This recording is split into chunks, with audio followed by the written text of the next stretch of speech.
Lumabas sa pagdinig ng Senado na posibleng China ang nag-organisa ng pagpasok sa politika ni dismissed Bamban Tarlac Mayor Alice Guo o Guo Huaping. Siniwalat yan ng dating kaselda ng self-confessed Chinese spy na si Yang. Muli na maiginit ni Guo na hindi siya espiya ng China. May unang balita si Mav Gonzalez.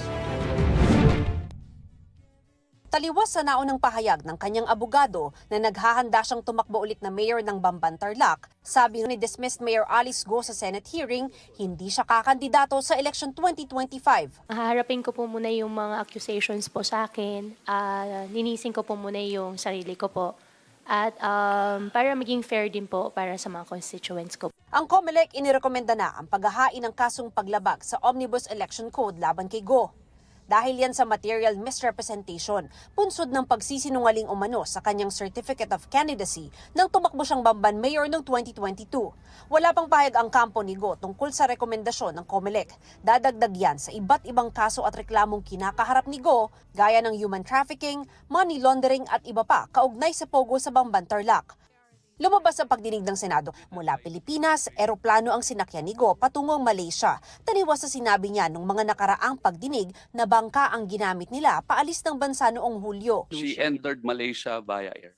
Via air. Via air on So- July 18. So yung sinasabi din ni Sheila Go, sumakay siya sa boat, is also totally false. If you conclude that We might presume that, Your Honor. Bakit nga meron kang July 18 entry in KL? Sen, regarding po that I invoke my right against self-incrimination po. Inilabas din sa pagdinig ang pahayag ng Chinese na si Wang Fugui na dati umanong kaselda ng self-confessed Chinese spy na si She Jiang.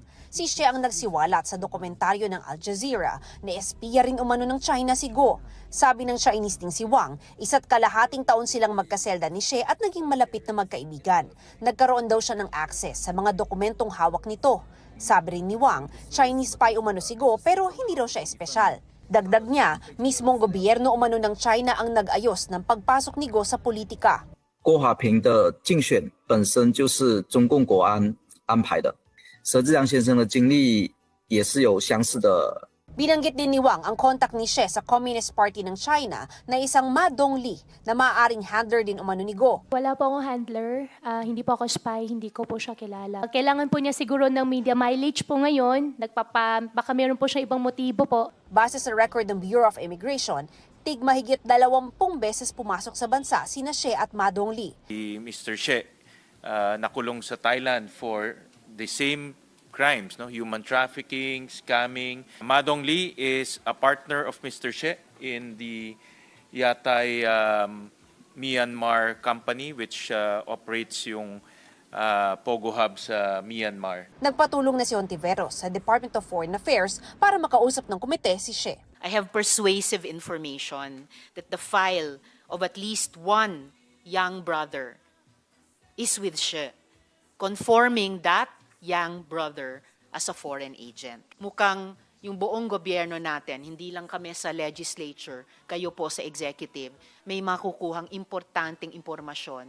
Ito ang unang balita. Mav Gonzalez para sa GMA Integrated News.